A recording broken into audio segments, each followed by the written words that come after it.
I wanted to go over a little important point that a lot of people don't consider, but they absolutely should.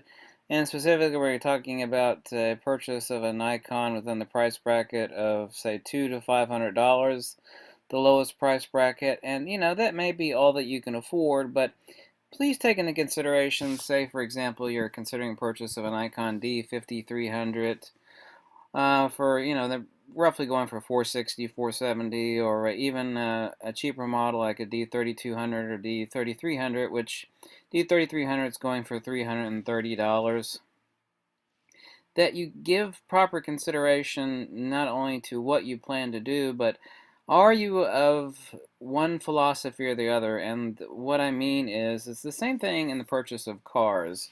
Some people want a brand new car with a spanking new warranty, even though it's very limited, and they'd rather have like if they only got $6,000 to spend on a car, they can get some sort of cheap American-made car that is very limited, or for the same amount of money, they could buy a nice used BMW or a Mercedes. And if money is no consideration, obviously this is no consideration of yours, then, shoot the moon. But please take into consideration that if you only have between $200 to $500 to spend on a camera, obviously market fluctuations require that this video be updated, from time to time. I doubt it's going to be updated anytime until very much later this year, and even not then.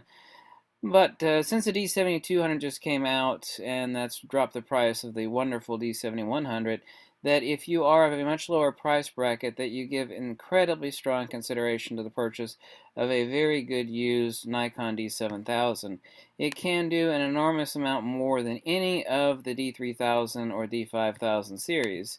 Even if it has some mild scuffs on it, as long as the shutter count is decent and the camera is from a good seller, you got maybe 10 days. Well, you've got eBay protection, you got PayPal protection, so, you can give it a great test drive once you get the camera. But I strongly urge you that if you're within that $200 to $500 price bracket, that's all you got to spend, don't consider a D3000 or D5000 series camera. I mean, just don't. The other reason being is that this series of camera has an internal drive focus for D-series lenses, so and also it can meter non-CPU lenses such as older AI and AIS, which means that while this camera is used, you are getting a far, far better value because you have access to a mountain of cheap, inexpensive lenses that you can use that you can't autofocus or use on a D5000 or D3000 series camera.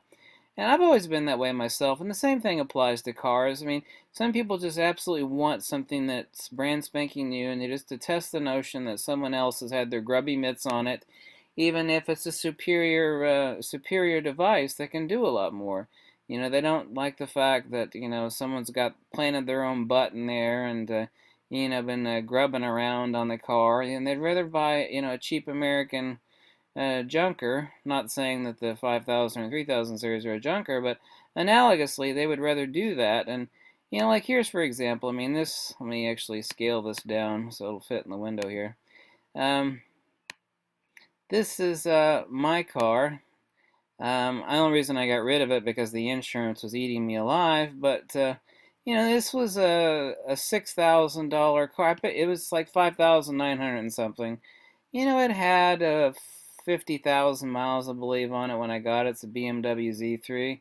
I mean, I had more fun than a rich man and a whore. I mean, I better not use that analogy.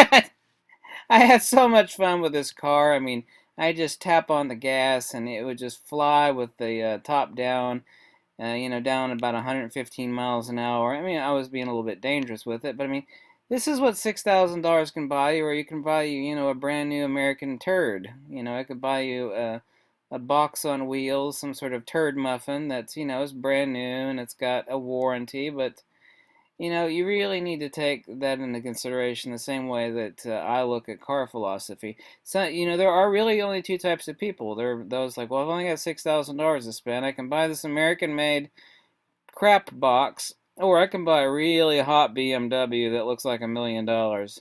And that's my premise as well. And it may not be your premise. You have to do what is right for you. But please, before making a purchase, take into logical consideration that while you can, for the same amount of money, roughly, purchase one or the other, that you strongly consider that given current market situation with the introduction of the D7200, which has drastically dropped the price of the D7100, which is a top pick in the $500 to $1,000 category. That's category number 2. But in category number 1, top pick is unquestionably in the $200 to $500 range, the purchase of a minty used D7000.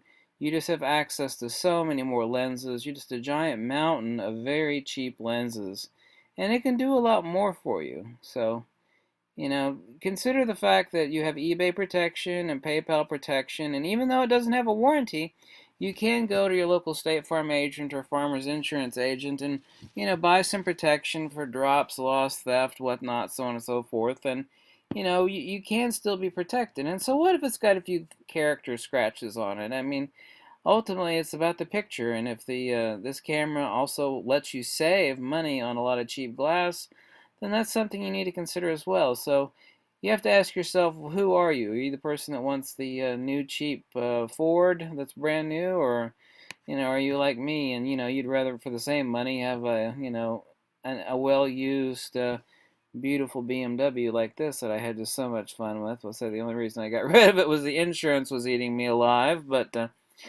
this is at the other house where I used to live down in Fort Myers. Um, so please consider that and make a logical choice that's best for you. And of course, only you can decide what it is that is best suited for you. But the D7000, can do a lot more for you than the D5300. And also, you have access to all those cheap lenses. And yes, I'm repeating myself, but the best thing about making a purchase is not living with regrets of like, oh God, I wish I'd bought that instead. Now I can't return it, and or I wished I knew this information beforehand. So it's all about weighing the choices and making a logical decision for yourself. All right.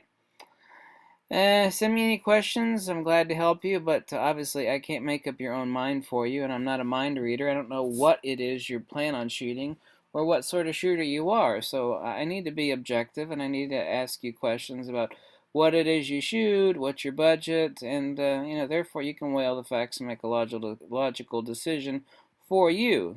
What's best for me is not what's best for you. But that also doesn't mean that I also don't know the best choices for a certain price bracket. Whether that fits you or not is something else altogether. But at least you made a well-informed decision. And catch you later. Another video from the Crazy Angry Photographer, and tons more videos to come. Catch ya.